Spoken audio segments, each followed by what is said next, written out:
आपने मांग संख्या 42 और 11 पर मुझे बोलने का अवसर दिया, उसके लिए बहुत बहुत धन्यवाद। उद्योग के विषय में एक संस्कृत में उक्ति है, उद्योगिनां पुरुष सिंह मुपेति लक्ष्मी। जहाँ उद्योगी पुरुष सिंह रहते हैं वहाँ लक्ष्मी का वास होता है। और राजस्थान इस मामले में पूरे देश में अग्रणी स्थान रखता है कि पूरे देश में यहाँ के उद्योगपति जिस तरह से काम कर रहे हैं और जिस तरह का विकास उन्होंने वहाँ जाके किया है, निश्चित रूप से मैं राजस्थान के उन सभी उद्योगपतियों को साधुवाद ज्ञापित करता हूँ कि उन्होंने इस संस्कृत की उक्ति को चरितार्थ किया है।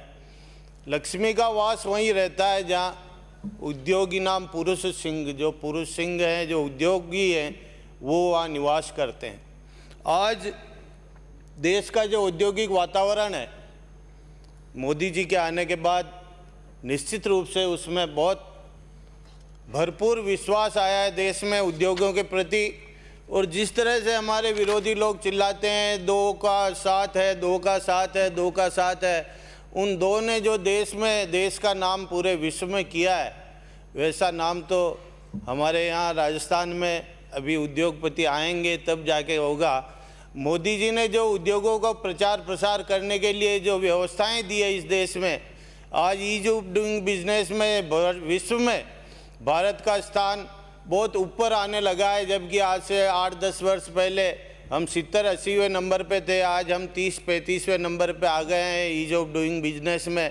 निश्चित रूप से हम चाइना से कंपटीशन में हैं, हम पूरे विश्व से कंपटीशन में हैं। और हमारा रक्षा क्षेत्र जिस तरह से आज आत्मनिर्भरता की ओर बढ़ रहा है, वैसा उद्योग का विकास संभव नहीं था अगर मोदी जी की प्रेरणा और मोदी जी का विजन नहीं होता था। लेकिन उसके उलट राजस्थान में क्या हो रहा है, उद्योगियों के लिए सबसे आवश्यक चीज़ होती है ऊर्जा और ज़मीन। आज राजस्थान में ये ऊर्जा देश में सबसे महंगी, और इसी के कारण से हमारे राजस्थान में जहाँ कच्चे माल की अपार भंडार हैं, विपुल भंडार हैं, जहाँ सारा व्यवस्थाओं में कोई कमी नहीं है, प्रकृति ने हमारे राजस्थान को इतना दे रखा है कि हम चाहे तो उद्योगों को क्षेत्र में देश में आज कहाँ महाराष्ट्र, कहाँ गुजरात, कहाँ आंध्र प्रदेश, कहाँ तमिलनाडु, इनको सबको पीछे छोड़ते हुए हम राजस्थान को सबसे ऊपर ले जा सकते हैं। लेकिन हमको सुविधाएं मुहैया करानी पड़ेगी। इसमें राजनीतिक विषय नहीं है, ये विषय है वास्तव में हमारे देश में राजस्थान में जो व्यवस्थाएं हैं, उन व्यवस्थाओं को हम किस तरह से कच्चे माल को हम किस तरह से उपयोग कर सकें, और उसके लिए जो सुविधाएं हमको देनी है। आज बिजली हमारे को अगर थोड़ा सस्ता हम कर दें बिजली के उद्योगों की, तो निश्चित रूप से हमारे राजस्थान में उद्योग में नंबर 1 राजस्थान बन सकता है।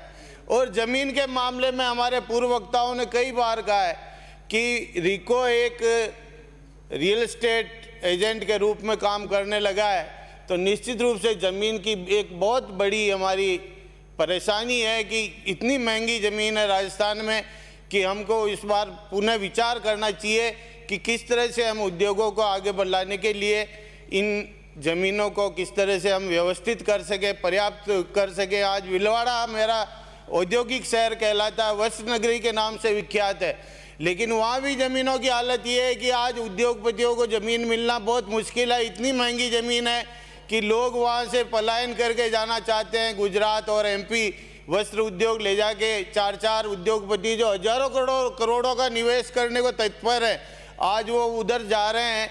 हमने उनसे बात भी की है कि आपको क्या सुविधाएं चाहिए, किस तरह, क्यों आप वहाँ जाना चाहते हो। जो यहाँ स्थापित है, हमारे भीलवाड़ा में स्थापित है, वो लोग अपना एक्सटेंशन वहाँ जाके करना चाहते हैं। तो मेरा उद्योग मंत्री महोदय से निवेदन है कि आपने जैसा कहा है कि मैं प्रत्येक ज़िले में जाऊंगी, तो मैं आपसे आग्रह करता हूं कि भीलवाड़ा ज़िले में सबसे पहला स्थान रखिए।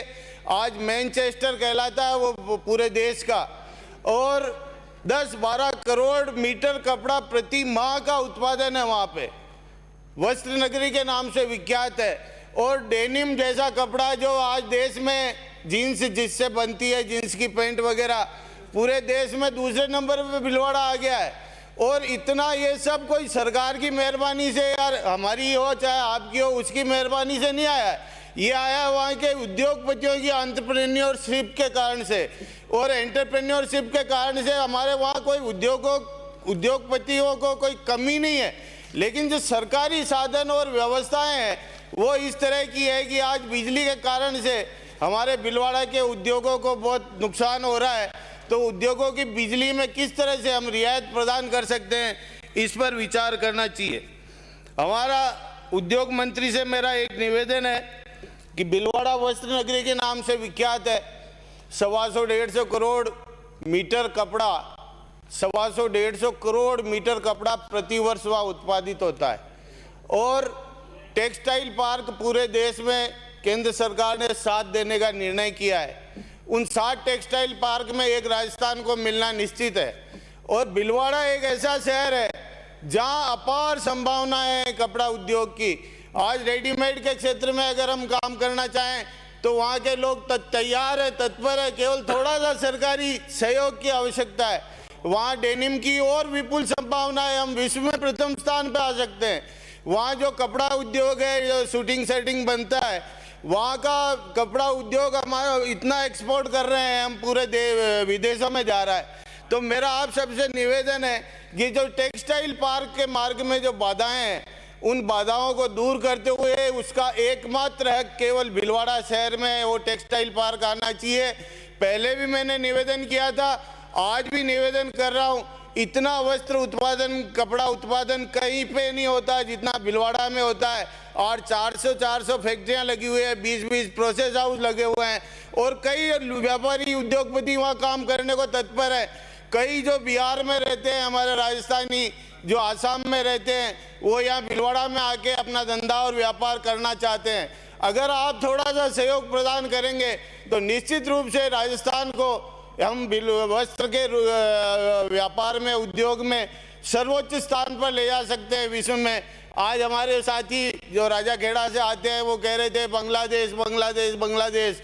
आज हमारे भीलवाड़ा में कोई कमी नहीं है, केवल थोड़ा सा बिजली का या जमीन का सहयोग और जो सरकारी सुविधाएं हैं, लाल फीता सही है, उनमें थोड़ा सा रिलीफ अगर मिल जाए तो भीलवाड़ा तो 2 साल 4 साल में इतना चल के जाएगा कि आप देखेंगे आपके कार्यकाल में 4 चांद लग जाएंगे अगर आपने थोड़ा सा ध्यान दिया है भीलवाड़ा पे।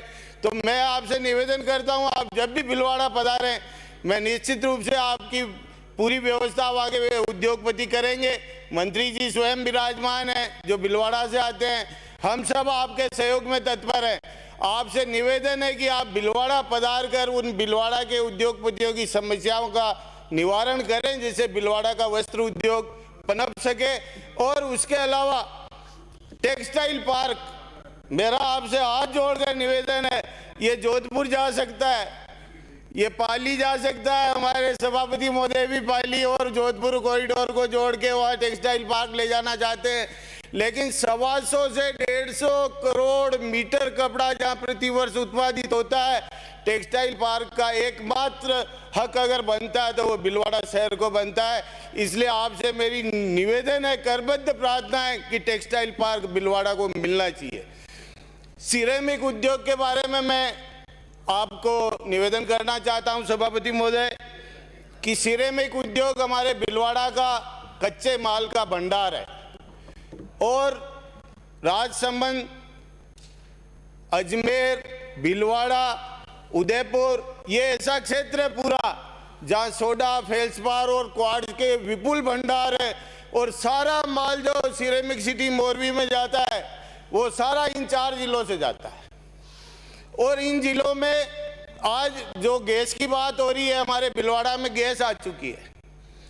मंत्री महोदय, आपसे भी निवेदन है कि अपने आसीन में जो निम्बाड़ा क्षेत्र है उसमें 500 बीघा जमीन पड़ी है, आपके मंडल के एकदम नज़दीक लगता हुआ इलाका है। 500 बीघा जमीन की कार्रवाई भी, फाइल भी चल रही है वहाँ सिरेमिक जोन स्थापित करने के लिए। अगर वो सिरेमिक जोन वहाँ स्थापित होता है तो निश्चित रूप से सारा कच्चा माल वहाँ उपलब्ध है। सबसे सस्ता सिरेमिक आइटम अगर दे सकता है तो वो मेवाड़ अंचल दे सकता है। और भीलवाड़ा इसका विपुल भंडार है जहाँ क्वार्ट्ज, फेल्सपार और सोडा उत्पादित होता है। सारा माल मोरवी भेजना पड़ता है और वो मनमाना रवैया अपनाते हैं मोरवी वाले, किसका लेते हैं किसका नहीं लेते हैं, किसकी रेट देते हैं किसकी नहीं देते हैं। ये सारा इसके कारण से राजस्थान को बहुत नुकसान हो रहा है। अगर सिरेमिक उद्योग पर आप ध्यान देंगे तो जब आप भीलवाड़ा पधारे तो इसके बारे में भी वहाँ के कई उद्योगपति तैयार हैं जो सिरेमिक उद्योग लगाना चाहते हैं।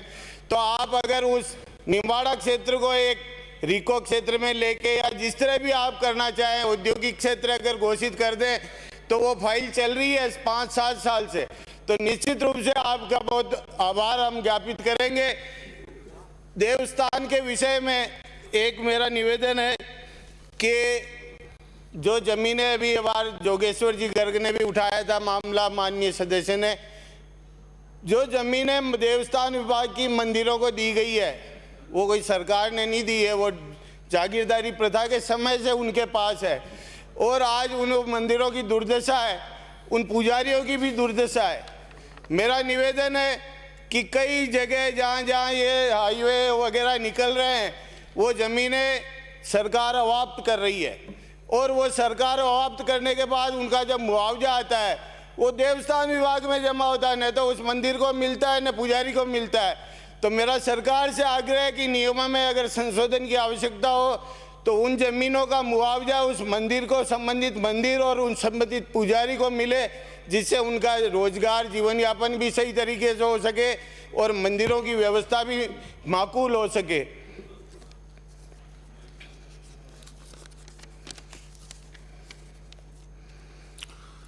हमारे ग्रेनाइट भीलवाड़ा जिले में अभी विकसित हो रहा है और विशेषकर मंत्री जी के एरिया में और हमारे आसीन क्षेत्र में ग्रेनाइट उद्योग की अपार संभावनाएं हैं। तो इसके बारे में भी आप जब पधारेंगे या आप अगर अपनी तरफ से शुरुआत कर सकें तो उस एरिया को भी हम जालोर की तरह ग्रेनाइट का डेवलपमेंट एरिया बना सकते हैं। तो निश्चित रूप से भीलवाड़ा जिले में जो ग्रेनाइट के विपुल भंडार हैं उन भंडारों का किस तरह से हम दोहन कर सकें और किस तरह से हम उनकी व्यवस्था कर सकते हैं, क्या सुविधाएं हम दे सकते हैं, उन पर भी विचार करके भीलवाड़ा उद्योग के क्षेत्र में अग्रणी स्थान रखता है, लेकिन वो अभी कपड़ा उद्योग पर ही आश्रित है। वहाँ सिरेमिक उद्योग, ग्रेनाइट उद्योग और अन्य तरह के उद्योग किसी तरीके से, जिस तरह से यूपी सरकार ने कि जिस जिले में जो चीज़ उत्पादित होती है वहाँ सारे उद्योगों को लगाने का उन्होंने किया और इसी कारण से यूपी आज ईज ऑफ डूइंग बिजनेस में देश में दूसरे स्थान पे आया है। तो मेरा आपसे आग्रह है कि हमको भी जिलेवार योजना बनानी चाहिए कि किस जिले में हम किस तरह का उद्योग स्थापित कर सकते हैं। तो अगर हमने वो ये इस तरह की योजना बनाकर जिलेवार अगर हमने योजना बनाई तो राजस्थान को हम निश्चित रूप से आने वाले समय में उद्योगों के क्षेत्र में आप सबसे आगे ले जा सकेंगे। आपने मुझे बोलने का अवसर दिया सभापति महोदय, उसके लिए बहुत बहुत आभार। बलजीत यादव।